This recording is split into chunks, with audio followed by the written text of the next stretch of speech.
মোরি যেন ঈমান নিয়ে ইয়া ইলাহি, মোরি যেন ঈমান নিয়ে ইয়া ইলাহি।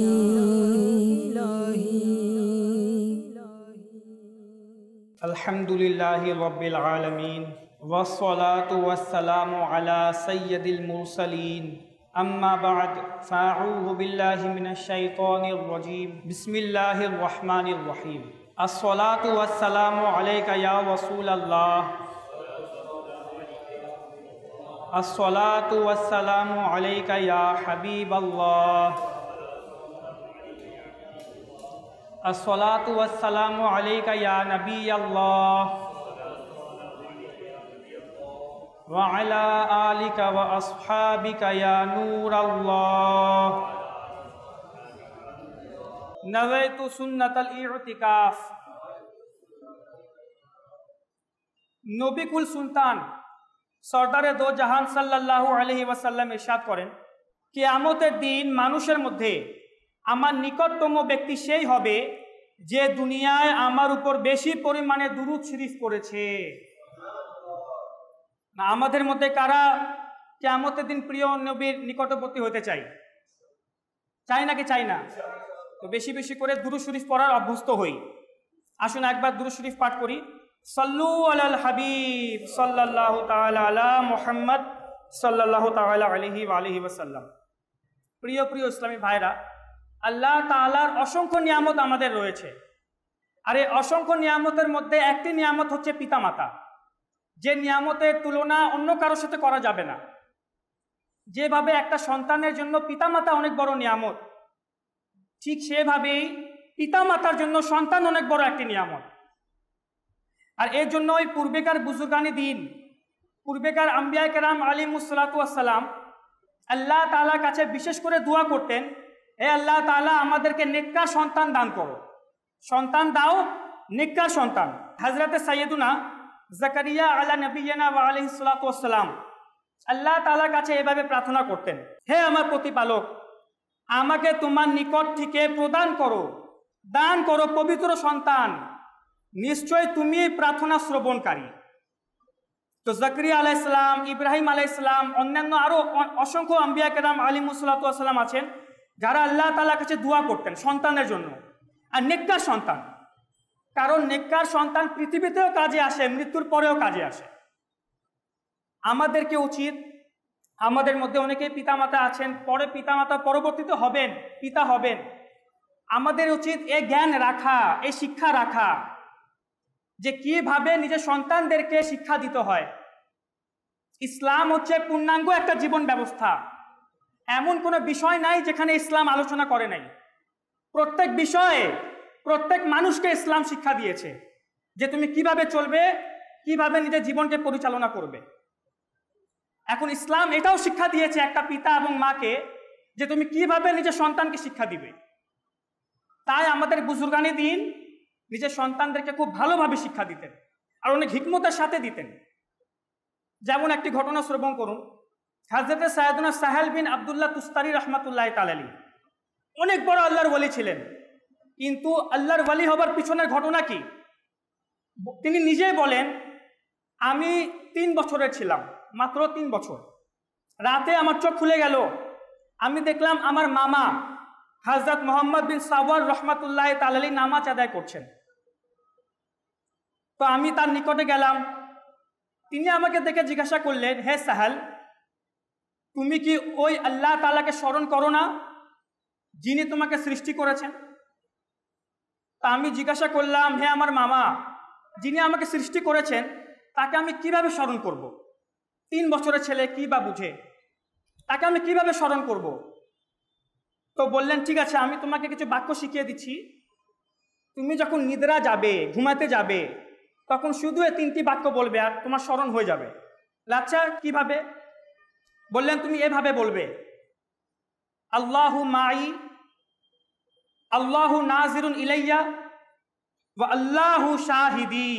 এভাবে বলবে যে আল্লাহ তাআলা আমাকে দেখছেন, আল্লাহ তাআলা আমার সাথে আছেন এবং আল্লাহ তাআলা আমার সাক্ষী। এই 3টি বাক্য বলবে এবং ঘুমিয়ে যাবে। তিনি বললেন যে আমি এই বাক্য বলা শুরু করলাম। কিছুদিন বলার পর আমার মামার কাছে এসে বললাম আমি বলছি। তিনি বললেন ঠিক আছে, এখন কাজ করো, প্রতিদিন তো একবার করে বলতে, এখন থেকে 7 বার করে বলবে।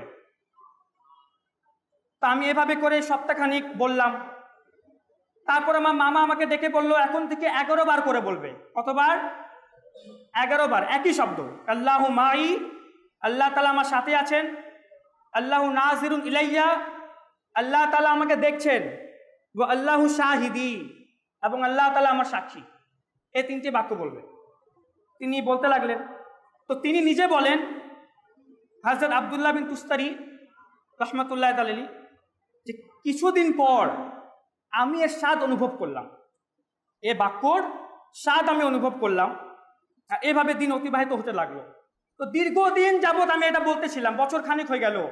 একদিন আমার মামা আমাকে নিজের কাছে ডাকলো এবং বলল, বাবা, যে তোমার সাথে আছে সব সময়, যে তোমাকে সব সময় দেখছে, নাজিরুন ইলাইকা, তোমাকে সব সময় দেখছে, ওয়া শাহিদুকা, এবং তোমার সাক্ষী, তার নাফরমানি কি করা সম্ভব?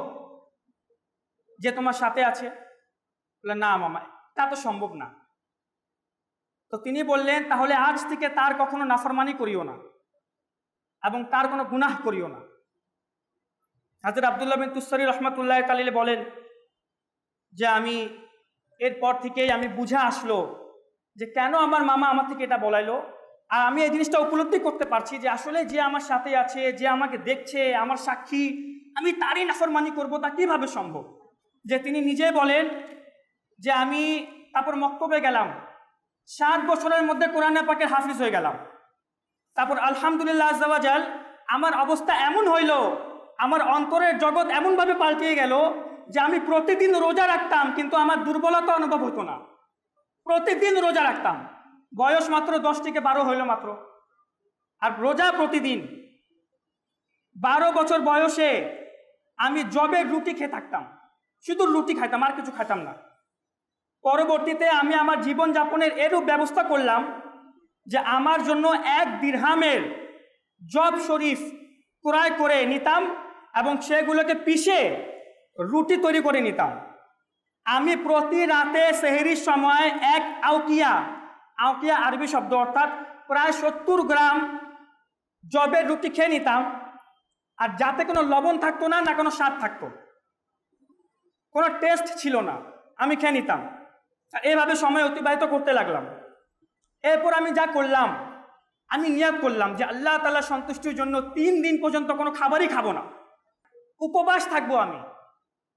তারপর 7 দিন, তারপর তিনি বলেন 12 দিন, তারপর তিনি বলেন একটা টাইম আসলো আমি 25 দিন খেতাম না, আমার কোনো সমস্যাই হতো না।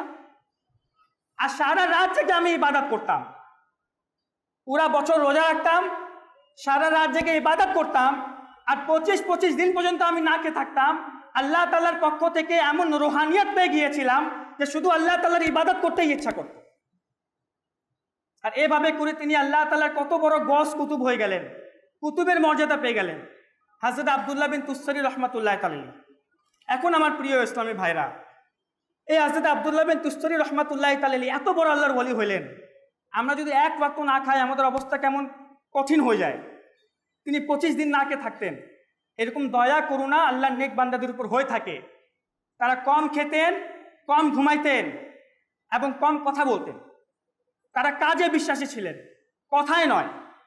তারা ইবাদত করে দেখাইতেন এবং করে দিয়ে গেছেন। তো তিনি যে এত বড় আল্লাহর ওলি হইলেন, তিনি কিভাবে হইলেন? এর পিছনে কার হাত ছিল? তার অভিভাবকের, তার মামার, যিনি তাকে সুন্দরভাবে হিকমতের সাথে নিজের কাছে ডাকলেন এবং কত সুন্দর 3টি শব্দ শিক্ষা দিলেন যে বাবা যখন ঘুমাইতে যাবে তখন শুধু এই কথাই বলবে, আল্লাহু মাই, আল্লাহ তাআলা আমার সাথে আছেন, আল্লাহু নাজিরুন ইলাইয়া, আল্লাহ তাআলা আমাকে দেখছেন, এবং আল্লাহু শাহিদি, আল্লাহ তাআলা আমার প্রত্যেক কাজের সাক্ষী। তো তার নাফরমানি আমি কিভাবে করতে পারি? আমি অযথা সময় কিভাবে অতিবাহিত করতে পারি? যার অবস্থা এরকম, কত সুন্দরভাবে এত বড় আল্লাহর ওয়ালি বানিয়ে দিলেন। প্রিয় ইসলামী ভাইরা, এভাবেই পিতা মাতাকে উচিত নিজের সন্তানদেরকে সুশিক্ষা দেওয়া, ইসলামিক তালিম, ইসলামিক শিক্ষা, নিজের সন্তানকে পরহেজগার বানানো, নিজের সন্তানকে আশিকে রাসূল বানানো, নিজের সন্তানের অন্তরে প্রিয় নবী সাল্লাল্লাহু আলাইহি ওয়াসাল্লামের ভালোবাসা দেওয়া পিতামাতার দায়িত্ব। একটা সন্তানের উদাহরণ হচ্ছে মোবাইলের মেমোরি কার্ডের মতো। মোবাইলের মেমোরি কার্ডের মধ্যে আমি যাই আপলোড করি না কেন, যাই সেভ করি না কেন, যখন আমি এটা চালাবো তখন আমাকে তাই দিবে। যদি আমি মোবাইলের মেমোরি কার্ডের মধ্যে কোরআনে পাক রাখি, তখন আমি মেমোরি কার্ড থেকে কোরআনে পাক চালাতে পারবো। যদি আমি ভালো বয়ান রাখি, বয়ান শুনতে পারবো। ভালো কিতাব রাখি, ভালো কিতাব পড়তে পারবো। আর এই মেমোরি কার্ডের মধ্যে যদি আমি গান বাজনা রাখি, এই মেমোরি কার্ডের মধ্যে যদি আমি অশ্লীল জিনিসপত্র রাখি, ঠিক সেভাবে এটা তো একটা মেশিন, কিন্তু সন্তানের প্রভাব এমনই হয়ে থাকে। মানুষের মধ্যে আল্লাহ তাআলা এমন ক্ষমতা দিয়েছেন, যদি মানুষের মস্তিষ্কে ভালো থাকে তাহলে তার ভিতর থেকে ভালো প্রকাশ পাবে, এবং যদি তার অন্তরে খারাপ থাকে তাহলে তার অন্তর থেকে খারাপ প্রকাশ পাবে। যে পিতামাতা নিজের সন্তানকে শুধু দুনিয়ার শিক্ষা দেয়, দুনিয়ার শিক্ষা দিতে নিষেধাজ্ঞা নাই, দুনিয়ার শিক্ষা দেওয়া উচিত, কিন্তু যে নিজের সন্তানকে শুধু দুনিয়ার শিক্ষা দেয়, দুনিয়াতে বড় হতে হবে, দুনিয়ার জ্ঞানে জ্ঞানী হতে হবে, এবং শুধু দুনিয়ার জ্ঞানী বানায় তাকে, দুনিয়ার ডিগ্রি দেয় তাকে, দুনিয়ার স্কুল এবং কলেজ ইউনিভার্সিটিতে তাকে পড়ায়, কিন্তু কোরআনের হাদিসের জ্ঞান নাই, ইসলামের জ্ঞান নাই। আল্লাহ তাআলা 30 পারা কোরআন নাজিল করিয়েছেন, আর পুরা 30 পারা কোরআনে পাকের মধ্যে আল্লাহ তাআলা কি বলেছেন, এই শিক্ষা দেওয়ার দায়িত্ব হচ্ছে পিতামাতা। শিক্ষকের দরজা পড়ে প্রথম স্টেজ হচ্ছে পিতামাতার, কারণ ছোটকালে সন্তান পিতামাতার যেভাবে কথা শুনবে আর কারো কথা শুনবে না।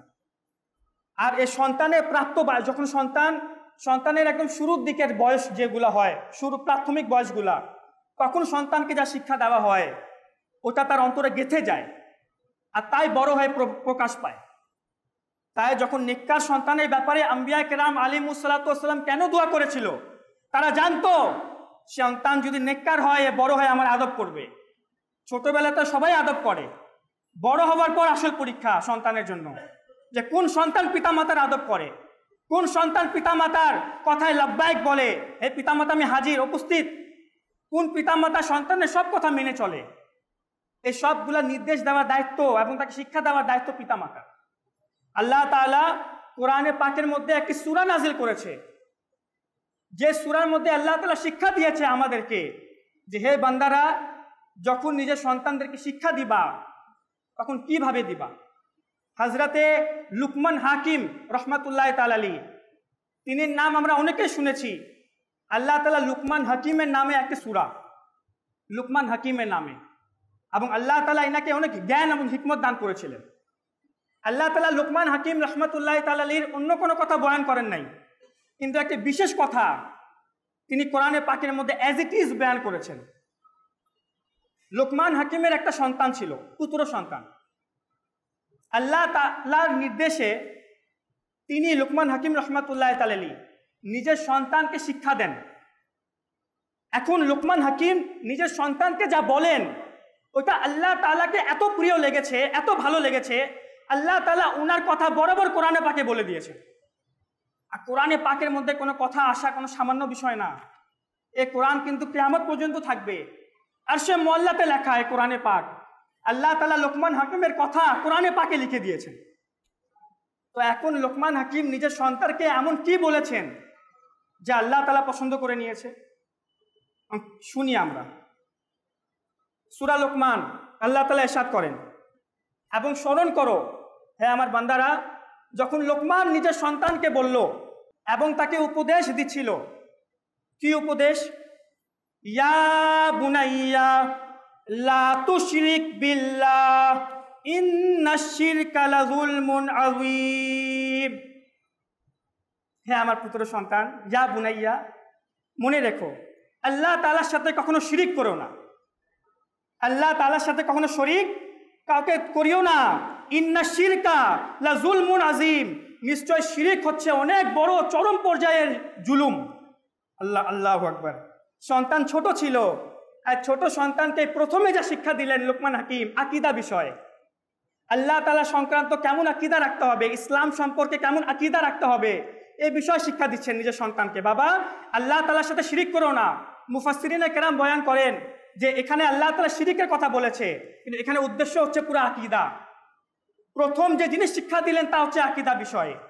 আমার দেখা এবং আমার জানার মতে এরকম অসংখ্য দেখেছি আমার প্রিয় ইসলামী ভাইরা, এরকম অসংখ্য দেখেছি মানুষদেরকে যাদের 5-5টা 6-6টা সন্তান আছে, পুত্র সন্তান, মেয়ে সন্তানও না, পুত্র সন্তান আছে, পিতামাতা ইন্তেকাল করে গেল, পিতামাতা কবরে চলে গেল, কিন্তু এই 6-7 জন সন্তানের মধ্যে কারো নসিব হয় না পিতামাতার কবর জিয়ারত করা। বছরের পর বছর হয়ে যায়, বছরের পর বছর হয়ে যায়, কবরে নিজের পিতামাতার কবরে গিয়ে সূরা ইয়াসিন তিলাওয়াত করা, নিজের পিতামাতার কবরে গিয়ে কোরআনে পাকের কিছু আয়াত তিলাওয়াত করা, নিজের পিতামাতার কবরে গিয়ে কিছু দান সদকা করে দেওয়া এবং পিতামাতাকে ইসালে সালাত করে দেওয়ার সৌভাগ্য আমাদের হয় না। এরকম পরিবার দেখেছি। আর এরকম পরিবারকে যখন জিজ্ঞাসা করা হয় যে আপনারা এতজন সন্তান পিতামাতার কবরে কেন যান না, পিতামাতার কবরে গেলে শিরিক হয়ে যাবে, পিতামাতার কবরে ইসালে সওয়াব করা যাবে না, শিরিক ইসালে সওয়াব করলে তো শিরিক হয়ে যাবে। আরে ইসালে সওয়াব কোথায় আর শিরিক কোথায়? শিরিক অন্য জিনিস, ইসালে সওয়াব অন্য জিনিস। ইসালে সওয়াবের অর্থই হচ্ছে নিজের প্রতিপালকের কাছে কিছু ইবাদত করে ওই ইবাদতের সওয়াব নিজের পিতামাতাকে পৌঁছিয়ে দেওয়া। আর শিরিক শব্দের অর্থ হচ্ছে আল্লাহ তাআলার সাথে কাউকে তুলনা করা। তো শিরিক কোথায়, ইসালে সওয়াব কোথায়? এখন পিতামাতা নিজের 6-7 জন সন্তানকে শিক্ষা না দেওয়ার কারণে দুনিয়া শিক্ষা দিল। 6-7 জন সন্তানের মধ্যে একজন কানাডায়, একজন ইংল্যান্ডে, একজন বাংলাদেশে, একজন প্যারিসে, বিভিন্ন ছড়ায় ছিটায় আছে, কিন্তু কারো নসিব হয় না পিতামাতার কবর ঠিক আছে নাকি, না ভেঙে গেছে নাকি, একটু খবর নিয়ে নেই। কারণ কি? পিতামাতা সন্তানকে বড় তো করে দিল দুনিয়ার জ্ঞানে, ইসলামিক শিক্ষা দেয়নি তাকে। যদি কোরআনের শিক্ষা তাকে দিত, কোরআনের জ্ঞান তাকে দিত, তো সন্তান কখনো নিজের পিতামাতাকে ভুলতে পারে?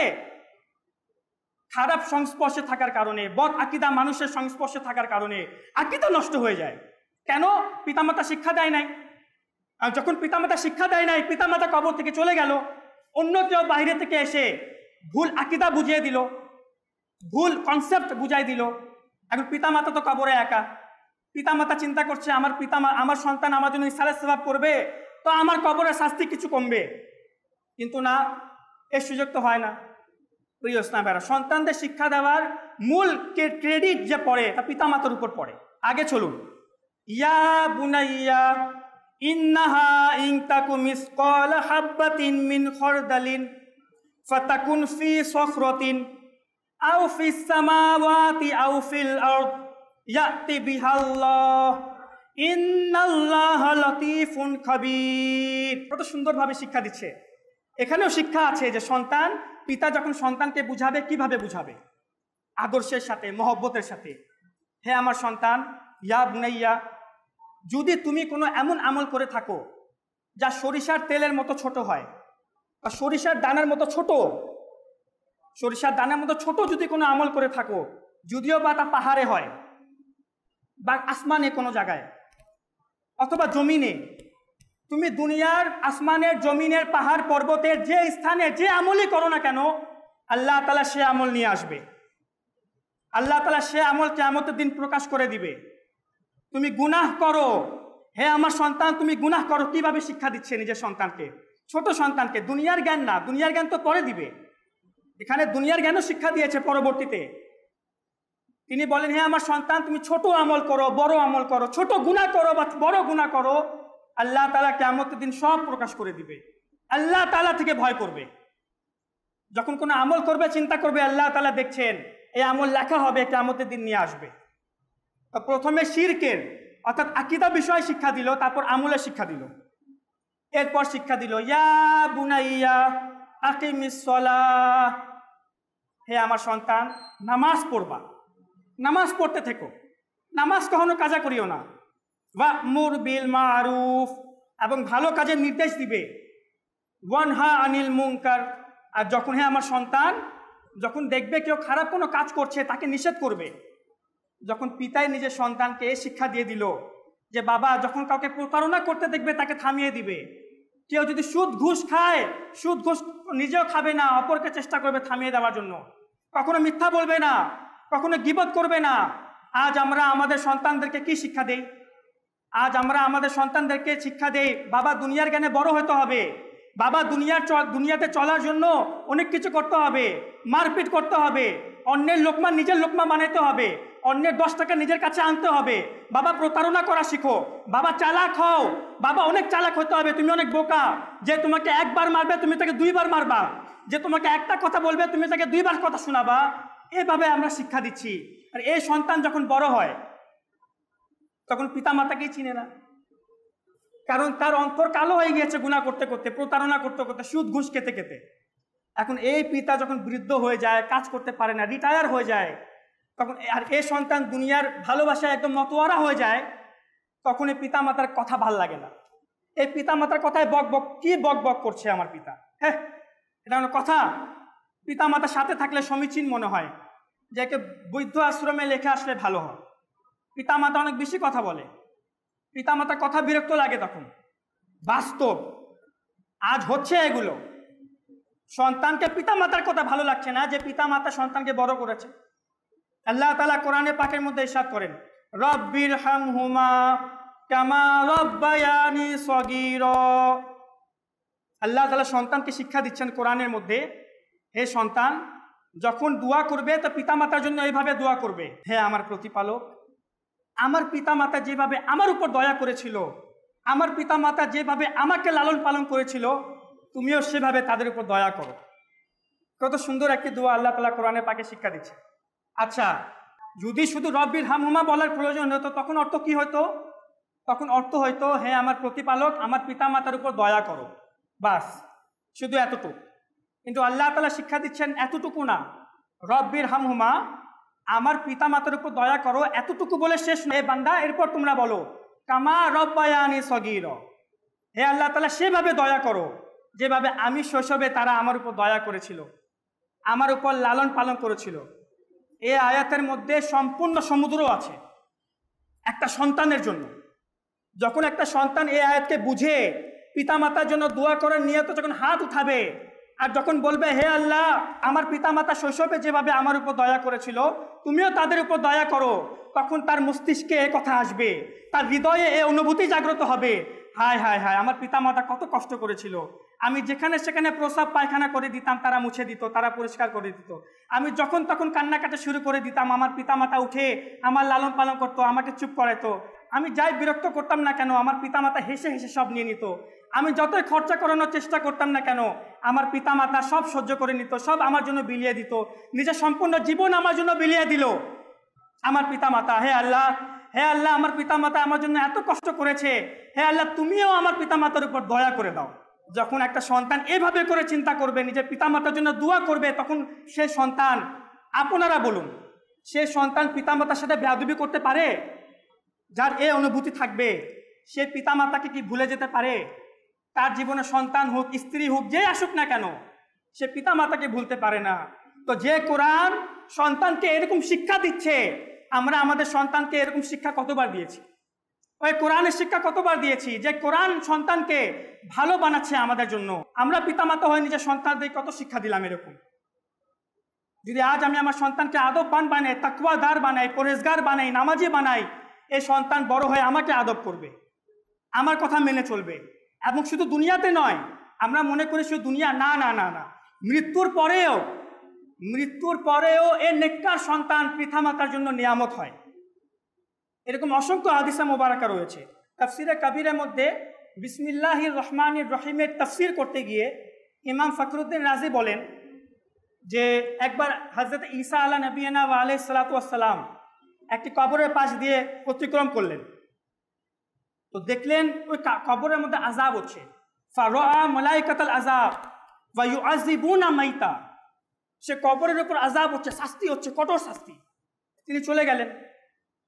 আবার কিছুক্ষণ পর ঈসা আলা নবিয়িনা ওয়া আলাইহিস সালাতু ওয়াস সালাম সে কবরের পাশ দিয়ে অতিক্রম করলেন, তো দেখলেন মালাইকাতুর রাহমা ওয়া আতবাকুন মিনান নূর, যে আরে ফেরেশতার রহমত এবং সম্পূর্ণ কবর নূর দ্বারা ভর্তি, রহমতের বৃষ্টি।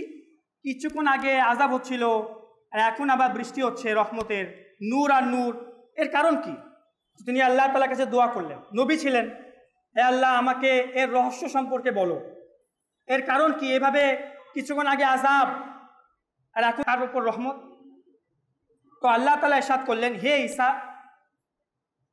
এ ব্যক্তি খুবই গুনাহগার ছিল, এ কারণে তার উপর আযাব চলছিল, কিন্তু মৃত্যুর সময় তার স্ত্রীর গর্ভবতী ছিল। এখন মৃত্যুর পর তার সন্তান ছেলে জন্ম নিল, আর আজ তাকে প্রথমবার মক্তবে পাঠানো হয়েছে। তার শিক্ষক তাকে বলল, বাবা বিসমিল্লাহির রহমানির রহিম পড়ো। তো সন্তান বলল, বিসমিল্লাহির রহমানির রহিম। এটা সন্তান পাঠ করলো। তো আল্লাহ তাআলা ঈসা আলাইহিস সালামকে বলছেন, ইয়া ঈসা ফাস্তাহাইতু মিন আবদি আন উআযিবাহু বিনারি ফি বাতানিল আরদ ওয়া ওয়ালাদুহু ইউযাক্কিরু ইসমি আলা ওয়াজহিল আরদ। আল্লাহ তাআলা বলেন, হে ঈসা, সে তাকে বিসমিল্লাহ পড়াচ্ছে, আমার লজ্জা হইল যে আমি ওই ব্যক্তিকে জমিনের নিচে শাস্তি দিব যার সন্তান উপরে আমাকে রহমান আর রহিম বলছে, যার সন্তান জমিনের উপরে আমার নাম নিচ্ছে, বিসমিল্লাহ পড়ছে, আমাকে রহমান বলছে, আমাকে রহিম বলছে, আমি তার পিতাকে কবরের নিচে কিভাবে শাস্তি দিতে পারি? এই জন্য আমি তার আযাবকে রহমতে পরিবর্তন করে দিয়েছি। তো সন্তান যদি নেককার হয় এবং তাকে কোরআন এবং হাদিসের জ্ঞান দেওয়া হয়, এ সন্তান শুধু পৃথিবীতে নয়, মৃত্যুর পরেও পিতামাতার জন্য অনেক বড় নিয়ামত হয়, জান্নাতে যাওয়ার মাধ্যম হয়। সন্তান থাকার পরেও আমরা কাজে লাগাতে পারি না। হ্যাঁ, অনেক সময় দুনিয়াতে কাজে লাগিয়ে ফেলি, কিন্তু মৃত্যুর পর আমার সন্তান যদি আমার জানাজা নামাজ পড়ে, কত সৌভাগ্যের বিষয় হবে। কোনো হুজুরকে ডাকার প্রয়োজন পড়বে না। আর জানাজা নামাজ পড়ানোর জন্য আলিম মুফতি হওয়া জরুরি না, জ্ঞান থাকা জরুরি। তো যদি আমার সন্তানকে এমন বানাই যে আমার মৃত্যুর পর আমার সন্তান আমার জানাজা পড়ছে, আমাকে নরমভাবে গোসল দিচ্ছে, আমাকে কবরে রাখার সময় নিচে নামছে। আজ তো আমি জানি না, হুজুরকে ডাকো তে গোসল দিবে, হুজুরকে ডাকো জানাজা পড়বে, হুজুরকে ডাকো কবরের মধ্যে রাখবে, সন্তান 2 ফিট দূরে থাকে, কবরের নামতেও ভয় লাগে। ইসলাম থেকে দূরে, ইসলামের শিক্ষা থেকে দূরে। এক ব্যক্তির মৃত্যুর পর আল্লাহ তাআলা তার মর্যাদা বাড়িয়ে দিলেন। মৃত্যুর পর তার মর্যাদা আল্লাহ তাআলা বাড়িয়ে দিলেন। সে আশ্চর্য হলো, হে আল্লাহ, আমি কোনো আমল করি নাই, কোনো ইবাদত করি নাই, আমার মর্যাদা এমনি বেড়ে গেল। মর্যাদা বাড়ার জন্য ইবাদত লাগে, তা আমি যতটুকু ইবাদত করেছিলাম ততটুক তো আমি পেলাম, এখন আবার মর্যাদা কিভাবে বাড়লো? তো আল্লাহ তাবারাকা ওয়া তাআলা ইরশাদ করেন, হে বান্দা, ফায়াকুল ফাইস্তিগফারি ওয়ালাদিকা লাক। বাস, শুধু এতটুকু আল্লাহ তাআলা এতটুকু বলেন, হে বান্দা, তোমার সন্তান পৃথিবীতে তোমার জন্য মাগফিরাতের ক্ষমা করেছে, মাগফিরাতের দোয়া করেছে, তাই তোমার মর্যাদা আমি বাড়িয়ে দিলাম। 3টি আমল এমন রয়েছে যা মৃত্যুর পর এর সওয়াব বান্দা পায়, এছাড়া যে সওয়াব হোক না কেন তা বন্ধ হয়ে যায়। 3টি আমল ছাড়া বান্দা যখন ইন্তেকাল করে তার প্রত্যেক আমল বন্ধ হয়ে যায়। রাসূল করিম সাল্লাল্লাহু তাআলা আলাইহি ওয়া আলিহি ওয়াসাল্লাম ইরশাদ করেন, ইযা মাতাল ইনসান, মানুষ যখন মরে যায়, ইনকাতা আনহু আমালুহু ইল্লা মিন সালাসাতিন ইল্লা, মানুষ যখন মরে যায় তখন 3টি আমল ছাড়া বাকি সব বন্ধ হয়ে যায়। তো 3টি আমল কি? মিন সাদাকাতিন জারিয়াহ, প্রথম হচ্ছে আল্লাহ তাআলার রাস্তায় খরচা করা, আল্লাহ তাআলার রাস্তায় নিজের সম্পদকে ব্যয় করা, সাদকায়ে জারিয়া করা। আজ আমাদের ঘরের মধ্যে ফ্যান আছে, আমাদের ঘরের মধ্যে ইলেকট্রিক বিলের সব সমস্যা ক্লিয়ার, আমাদের ঘরের মধ্যে এসি আছে, কম্পিউটার আছে, আমাদের ঘরের মধ্যে কাজের লোক আছে কাজ করার জন্য, পানি আছে, সব আছে। এত খরচা করতে আমাদের সমস্যা হয় না, ঘরে মাসে হাজার হাজার লক্ষ লক্ষ টাকা খরচ হয়ে যায়। কিন্তু যে মসজিদের মধ্যে আল্লাহর বান্দারা ইবাদত করে, যে মসজিদে আল্লাহ তাআলার কাছে বান্দারা মাথা নত করে, আল্লাহর ঘর, এই আল্লাহর ঘরে ইলেকট্রিক বিলের খরচা কে চালাবে? এই আল্লাহর ঘরের এসি কে লাগাবে? এই আল্লাহ তাআলার ঘরের পরিষ্কার যে করা হয় তার খাদিমের টাকা কে দিবে? ইমাম সাহেব তো কোনো ফেরেশতা না যে তাকে কিছু দরকারই পড়ে না তার নিত্য জীবনের, তাকেও তো একটা নিত্য জীবনের জিনিসপত্র প্রয়োজন, তার জন্য তার খরচ কে দিবে? আজ যদি আমি মসজিদের জন্য খরচ করে যাই, আজ আমি আমার মসজিদে যে পরিষ্কার করে খাদিম, যে মসজিদে যে পাহারাদারি করে তার জন্য, মসজিদে যে ইমামতি করে, মসজিদে ইলেকট্রিক বিল বা মসজিদে একটা এসি লাগিয়ে গেলাম, আমি মসজিদে একটা এসি লাগিয়ে গেলাম, আর মৃত্যুর পর যখন আমার শাস্তি থাকবে, তখন এই মসজিদে আমি তো কবরে থাকবো, মুসাল্লিয়ানে কেরাম যখন নামাজ পড়বে, আল্লাহ তাআলার কাছে মাথা নত করবে, তারা শান্তি পাবে, পানি দ্বারা ওযু করবে, ফ্যান এসির নিচে নামাজ পড়বে, মসজিদকে পরিষ্কার পাবে, ইমাম সাহেব নামাজ পড়াবে, এসব কিছু হবে। এবং এসব কিছুর প্রতিদান ওই মৃত ব্যক্তি যে খরচ দিয়ে গেল মসজিদের জন্য, সে নিজে কবরের মধ্যে পাবে। কেন? সে মসজিদে দিয়ে গেল আল্লাহ তাআলার রাস্তায়, এই আমল তার বন্ধ হয় নাই। কিন্তু যারা সদকায়ে জারিয়া করে গেছে তাদের জন্য এই প্রতিদান মৃত্যুর পরেও থাকবে। দ্বিতীয় নম্বর হচ্ছে এমন ইলম, এমন জ্ঞান যে জ্ঞান দ্বারা উপকৃত হওয়া যায়। আলিম ওলেমা কিরাম বক্তব্য দেন, বয়ান করেন, কিতাব লেখেন, তারা একটা ছাত্রকে আলিম বানায়, তাদের এই ইলম তাদের মৃত্যুর পর তাদের কাজে আসবে। আর 3 নম্বর হলো নেককার সন্তান যে পিতামাতার জন্য দোয়া করেছে। সে নেককার সন্তান যে পিতামাতা মৃত্যুর পর পিতামাতার জন্য দোয়া করছে, পিতামাতা কবরের মধ্যে সওয়াব এবং এর প্রতিদান পাবে। তো প্রিয় ইসলাম ভাইরা, নেককার সন্তান আমাদের জন্য অনেক বড় নিয়ামত। যদি আমরা বানাইতে পারি, যদি আমরা তাকে সঠিক জ্ঞান দিতে পারি, তাহলে আমাদের জন্য অনেক বড় নিয়ামত হবে নেককার সন্তান। তাই নিয়ত করি, আর যদি আমাদের সন্তান থাকে তো ভালোবাসার সাথে তাদেরকে বুঝায়, কোরআন এবং হাদিসের জ্ঞান দেই। তো আল্লাহ তাআলা আমরা যা শুনলাম এর উপর আমল করার তৌফিক দান করুক এবং নিজের সন্তানদেরকেও সঠিক জ্ঞান দেওয়ার তৌফিক দান করুক। আমিন। বিজাহিন নবীল আমিন সাল্লাল্লাহু তাআলা আলাইহি ওয়া আলিহি ওয়াসাল্লাম। সাল্লু আলাল হাবিব সাল্লাল্লাহু আলাইহি ওয়াসাল্লাম। মরি যেন ঈমান